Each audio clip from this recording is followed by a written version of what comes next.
আওয়ামী লীগের মধ্যে আত্মসমালোচনা হচ্ছে না, তাদের মধ্যে বরং এই বর্তমান অচল অবস্থা দেখে এক ধরনের অহংবোধ পয়দা হয়ে গেছে এবং তারা মনে করছে যে তারা ছাড়া এ রাষ্ট্র আর কেউ চালাতে পারবে। আসসালামু আলাইকুম রহমতুল্লাহি ওবরকাতুহ। সম্মানিত দর্শক, সারা বাংলাদেশের আইন শৃঙ্খলার যে পরিস্থিতি, এটি এখন জনজীবনের সবচেয়ে বড় দুর্ভোগ এবং দুর্দশা। আমাদের বেকারত্ব, ব্যবসা বাণিজ্য, তারপর দৈনন্দিন অর্থনৈতিক কর্মকাণ্ড, এগুলো মারাত্মকভাবে আমরা বিপর্যয়ের মুখোমুখি পড়েছি। এর বাইরে যেটি হচ্ছে তা হলো সামাজিক পরিসরে, পারিবারিক পরিসরে আমাদের যে সুখ এবং শান্তি, এই জায়গাতেও নিদারুণ একটা হতাশা তৈরি হয়েছে এবং যেটিকে বলা হয় গ্রেট ডিপ্রেশন। পুরো জাতির মধ্যে যে ডিপ্রেশনটা দেখা দিয়েছে, সেই ডিপ্রেশনটা আমি আমার জীবদ্দশায় কখনো দেখিনি। কোনো মানুষের মধ্যে হাসি নেই, কোনো মানুষের মধ্যে স্বপ্ন নেই, কোনো মানুষের মধ্যে যাকে বলা হয় আগামীকাল নিয়ে কোনো আশাবাদ নেই। তো এরকম হাজারো সমস্যা, সেই সকল সমস্যার মধ্যে সবচেয়ে বড় সমস্যা হলো নিরাপত্তাহীনতা। তো এই নিরাপত্তাহীনতার মধ্যে বর্তমান ডক্টর মোহাম্মদ ইউনূসের যে সরকার, সেই সরকারের যে কর্মকাণ্ড, সবকিছু মনে হচ্ছে দুর্বল, অতিশয় দুর্বল। তাদের সততা নিয়ে, আন্তরিকতা নিয়ে কোনো রকম প্রশ্ন নেই। এ কারণ হলো তারা তো আসলে রাজনীতি করেন না, বা আলটিমেটলি আমরা তাদেরকে নির্বাচিতও করিনি, কিন্তু তারপরেও দেশের যে ক্রান্তিকাল, সেই ক্রান্তিকালে তারা এসেছেন, দায়িত্ব গ্রহণ করেছেন।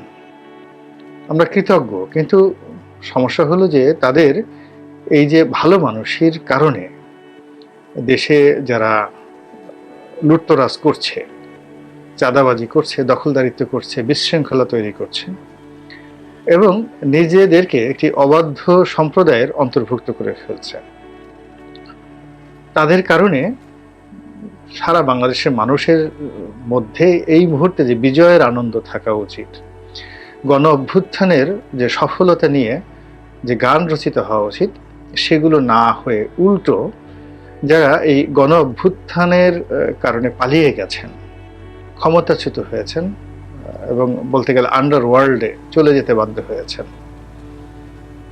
তারা এখন উকি ঝুঁকি দিচ্ছেন, দূরে দাঁড়িয়ে ঠাট্টা মশকরা করছেন, খোঁটা দিচ্ছেন এবং বিভিন্ন সময় আমাদেরকে হুমকি দিচ্ছেন, ধামকি দিচ্ছেন, এই আমরা এলুম বলে।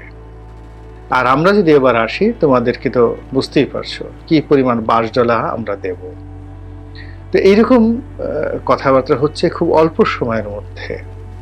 ধরুন সেই আগস্ট মাসের 5 তারিখে গণ অভ্যুত্থান হলো, তারপর 8 তারিখে ডক্টর মোহাম্মদ ইউনূস এলেন, 10 তারিখে মন্ত্রিপরিষদের বৈঠক হলো আগস্ট মাসের। তাহলে আলটিমেটলি কতদিন হল? সরকারের বয়স খুব অল্প সময়, 1 মাস 7 দিন 8 দিন। আজকে যে ভিডিওটা করছি 18 তারিখে সেপ্টেম্বর মাসের। তো এই অল্প সময়ের মধ্যেই আমরা খুব ভীত সন্ত্রস্ত হয়ে পড়েছি, অধৈর্য হয়ে পড়েছি। এর কারণ হলো আমাদের যে মৌলিক এবং ফান্ডামেন্টাল যে জায়গাগুলো, সেই জায়গাগুলোতে হাত পড়েছে, টান পড়েছে। রাত্রে বেরোনোর জন্য, রাস্তাঘাটে বেরোনোর জন্য আমাদের যে সোশ্যাল সিকিউরিটি দরকার বা স্টেট ওন সিকিউরিটি দরকার, সেই জায়গাগুলো আমরা পাচ্ছি না। তো এই অবস্থাতে বিভিন্ন মানুষ তারা পুলিশের নিষ্ক্রিয়তা নিয়ে নানা রকম কথাবার্তা বলছেন। অনেকে পুরো পুলিশ বাহিনীকে বাদ দিয়ে এখানে নতুন রিক্রুটমেন্টের কথা বলছেন। সচিবালয়ে যে সকল কর্মকর্তা যারা দলীয় দলবাজ, তাদেরকে ঢালাওভাবে চাকরিচ্যুত করে, একেবারে পুরো জনপ্রশাসনে ঢালাওভাবে চাকরিচ্যুত করে, বিশেষ করে যারা 2014 সনে টিএনও, ওসি এবং ডিসি ছিলেন, 2018 সনে টিএনও, ওসি, ডিসি ছিলেন, এসপি ছিলেন, একইভাবে 2024 সনে টিএনও, ওসি, ডিসি এবং এসপি ছিলেন, সবগুলোকে ঢালাওভাবে চাকরিচ্যুত করে এখানে এমনকি নন ক্যাডার যদি নিয়োগ দেওয়া হয়, এখানে এমনকি যদি শিক্ষকদেরকে নিয়োগ দেওয়া হয়, তবুও সেটা রাষ্ট্রের জন্য কল্যাণ বয়ে নিয়ে আসবে। তো সেটি সরকার সেই যে একটা রাষ্ট্রিক যে ডিসিশন, সেখানে যেতে না পারার কারণে জনপ্রশাসন থেকে শুরু করে, মানে যেটাকে সিভিল অ্যাডমিনিস্ট্রেশন বলা হয়, সেখান থেকে শুরু করে পুলিশ অ্যাডমিনিস্ট্রেশন থেকে শুরু করে আরও অন্যান্য যে সকল রাষ্ট্রের গুরুত্বপূর্ণ জায়গা রয়েছে, ইনক্লুডিং আদালত, আইন আদালত, সব জায়গাতেই জনগণের আশা আকাঙ্ক্ষার প্রতিফলন হচ্ছে না। তো এই জন্য মানুষের মনে হতাশা, এবং সেই হতাশাটা একেবারে শুরুটা, যেটা বীজ, শীর্ষ, সেটা হলো আইন শৃঙ্খলার নিদারুণ অবনতি। আপনারা ইতিমধ্যে জেনেছেন যে গাজীপুর, সাভার, নারায়ণগঞ্জ, চট্টগ্রামের যে সকল শিল্প ঘন এলাকা রয়েছে, সব জায়গাতেই নতুন চাঁদাবাজদের দৌরাত্ম্য এমন পর্যায়ে পৌঁছে গিয়েছে, যেটা গত 10 বছরের যে দৌরাত্ম্য তার চেয়ে অসহনীয় হয়ে পড়েছে। অনেকগুলো গার্মেন্টস দীর্ঘদিন যাবৎ বন্ধ, অনেক গার্মেন্টসের ব্যবসা নাই, বাণিজ্য নাই, অনেকে বেতন ভাতা দিতে পারছে না, অনেক জায়গাতে শ্রমিক অসন্তোষ রয়েছে, আবার অনেক জায়গাতে কৃত্রিমভাবে শ্রমিক অসন্তোষ সৃষ্টি করা হচ্ছে। এই পুরো একটা লেজে গোবরের অবস্থা, সেই লেজে গোবরের অবস্থা দূর করার জন্য সবাই সেনাবাহিনীকে ম্যাজিস্ট্রেসি ক্ষমতা দিয়ে, এমনকি জরুরি অবস্থা জারি করে সেনাবাহিনীর হাতে কর্তৃত্ব দিয়ে সিভিল অ্যাডমিনিস্ট্রেশন ডক্টর ইউনূসের নেতৃত্বে যারা চালাচ্ছেন, তাদেরকে রাষ্ট্র পরিচালনার জন্য পরামর্শ দিয়ে আসছিলেন, এবং তারই প্রেক্ষিতে 2 মাসের জন্য সেনাবাহিনীকে ম্যাজিস্ট্রেসি পাওয়ার দেওয়া হয়েছে। আমি যে ভিডিওটা করছি তখন আলটিমেটলি 48 ঘন্টা পার হয়ে গেছে। তো এর মধ্যে আসলে দৃশ্যত এখনো পর্যন্ত সুসংবাদ, স্বস্তিদায়ক কোনো কিছু আমরা এখন পর্যন্ত দেখছি না, বাট আমরা এখনো আশাবাদী যে সেনাবাহিনী খুব দ্রুত পরিস্থিতি নিয়ন্ত্রণে আনবে। তো তাই যদি হয়, তাহলে আলটিমেটলি এখন কি কি পরিবেশ পরিস্থিতি তৈরি হতে পারে।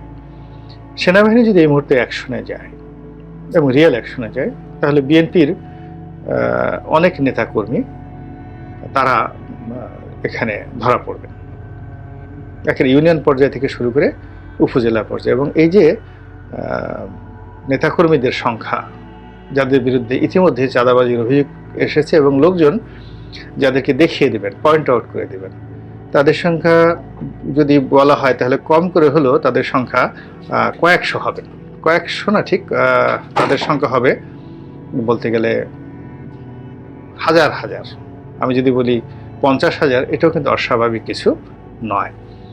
তো এখন এই মুহূর্তে যদি বিএনপির তৃণমূল পর্যায়ের 50,000 লোককে টার্গেট করে সেনাবাহিনী গ্রেপ্তার অভিযান চালায়, আর যদি মাত্র 5 থেকে 10,000 লোককে শাস্তি দেয়, গ্রেপ্তার করে, তাহলে সেটি এই মুহূর্তে বিএনপির জন্য একটা রীতিমতো ডিজাস্টার, রেড অ্যালার্ট। এবং বিএনপি সেই 2006 থেকে আজ অবধি যে কষ্ট করে যাচ্ছে, এবং যে জুলুম অত্যাচারের শিকার হচ্ছে, এবং তার জন্য ক্ষমতায় যাওয়ার, নির্বাচনে জেতার যে একটা সম্ভাবনা তৈরি হয়ে গিয়েছে, যদি 15 দিন এইভাবে বিএনপি নেতাকর্মীদেরকে দৌড়ের উপরে রাখা হয়, তাহলে তারা আগে যে ভয়টা পেতেন আওয়ামী লীগ জমানাতে, সেই ভয়ের উপর আবার যে নতুন যে ভয়টা, এই ভয়টা 100 গুণ বেড়ে যাবে। প্রথমত যারা অন্যায় করেছে তারা তো ভয় পাবে এবং তারা নির্মূল হয়ে যাবে, এতে কোনো সন্দেহ নেই। কিন্তু বিএনপি করে কিন্তু অন্যায় করেনি, এরকম তুলনামূলকভাবে ভালো যারা নেতা রয়েছেন, কর্মী রয়েছেন, তাদের মধ্যেও লজ্জার প্রতিক্রিয়া দেখা দিবে, তাদের মধ্যেও অসঙ্গতি দেখা দিবে, এবং তারাও বিপদ এবং বিপত্তির মধ্যে পড়বে এবং রাজনীতির ব্যাক ফুটেজে চলে যাবে। এবং বিএনপির এই দুরবস্থা যদি হয়, সেক্ষেত্রে তাদের যারা প্রতিপক্ষ রয়েছে তারা সিমেন্টেড হয়ে যাবে, এবং দূরে দাঁড়িয়ে দাঁত বের করে তারা হাসতে থাকবে, খিলখিল করে হাসতে থাকবে, এবং অনেকে গর্ত থেকে বেরিয়ে আসার চেষ্টা করবে, যাদের মধ্যে মূলত পলিটিক্যাল ম্যাচুরিটি আছে কিন্তু অন্যায় নেই। যেমন আওয়ামী লীগের কথাই আমি যদি ধরি, তা আওয়ামী লীগের এই যে সেনাবাহিনী নামানোর বা ম্যাজিস্ট্রেসি ক্ষমতা দেওয়ার এই খবর পেয়েই আওয়ামী লীগের মধ্যে এক ধরনের চাপা উল্লাস লক্ষ্য করা যাচ্ছে। তারা ইতিমধ্যে তাদের যে ভেরিফাইড পেজ, ফেসবুক পেজ আছে, সেখানে তারা ঘোষণা দিয়েছেন যে যারা জুলুম এবং নির্যাতনের শিকার হয়েছেন, যাদের বাড়িঘর অন্যায়ভাবে জ্বালিয়ে দেওয়া হয়েছে, তারা টহলরত সেনাবাহিনী দলকে জানানোর জন্য অনুরোধ করা হয়েছে। আর বলা হয়েছে যেহেতু সেনাবাহিনীকে ম্যাজিস্ট্রেসি ক্ষমতা দেওয়া হয়েছে, ফলে এখন সেনাবাহিনী আওয়ামী লীগের যারা লোকজন রয়েছে তাদেরকে উপকার করতে পারবে। তো এই যে বক্তব্য, এই বক্তব্যতেই বোঝা যাচ্ছে যে আওয়ামী লীগ কতটা স্বস্তির নিঃশ্বাস ফেলেছে। এবং বাস্তবে গিয়ে যদি সেনাবাহিনী সত্যিকার অর্থেই তারা অ্যাক্ট করে, রিয়্যাক্ট না করে অ্যাক্ট করে, তাহলে বিএনপির হাজার হাজার নেতাকর্মীকে আবার পালাতে হবে এবং রাজনীতিতে একটা বিরাট শূন্যতা তৈরি হয়ে যাবে।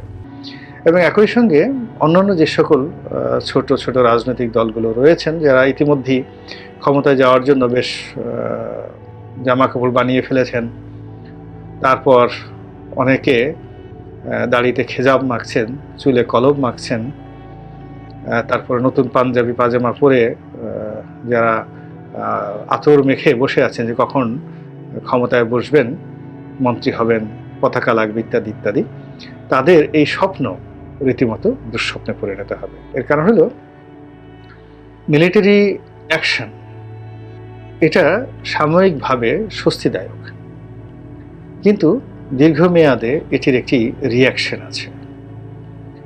তো রিয়াকশনটা হলো যে রাজনীতির প্রতি মানুষ আস্থা হারিয়ে ফেলে।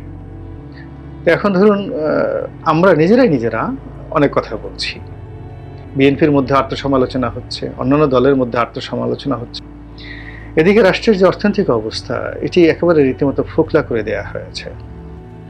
তার ফলে ব্যাংকের সঙ্গে যাদের লেনাদেনা রয়েছে তারা এক ধরনের অস্বস্তিতে আছেন। ট্রেড অ্যান্ড কমার্স, আন্তর্জাতিক এবং লোকাল যে ব্যবসা বাণিজ্য যারা করেন, ইন্টারন্যাশনাল অ্যান্ড লোকাল বিজনেস যারা করেন, তারাও অস্বস্তির মধ্যে আছেন। বাজারগুলোতে সেই বিক্রি বাট্টা আগের মতো নেই, এমনকি কাঁচা বাজারেও বিক্রি বাট্টা নেই। লোকজন খুব কম খেয়ে, কম পরে, একেবারে যাকে বলা হয় মরু ঝড়ের মধ্যে পড়লে মানুষ যেভাবে থাকে ঠিক এইভাবে জীবনযাত্রা নির্বাহ করার চেষ্টা করছে। তো এটা আমাদের অর্থনীতির যে চাকা এটিকে উল্টো পথে ঘুরিয়ে দিচ্ছে। এটার ফলে কি হলো যে সেনা বাহিনীর যে ম্যাজিস্ট্রেসি ক্ষমতা এবং তাদের যে অপারেশন, এটি যদি 2 মাস চলতে থাকে তাহলে রাজনীতি কম করে হলেও 2 বছর পিছিয়ে যাবে, নির্বাচন 2 বছর পিছিয়ে যাবে।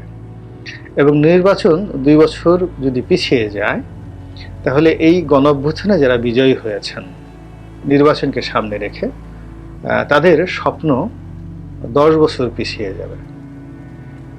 এর কারণ হলো 2 বছর পরে যদি নির্বাচন হয় তাহলে মাঠের যে পরিবেশ এবং পরিস্থিতি, জনগণের যে রায় এবং জনগণের মন মানসিকতা, এটি এখনকার মতো থাকবে এটা কোনো অবস্থাতে আশা করা যায় না।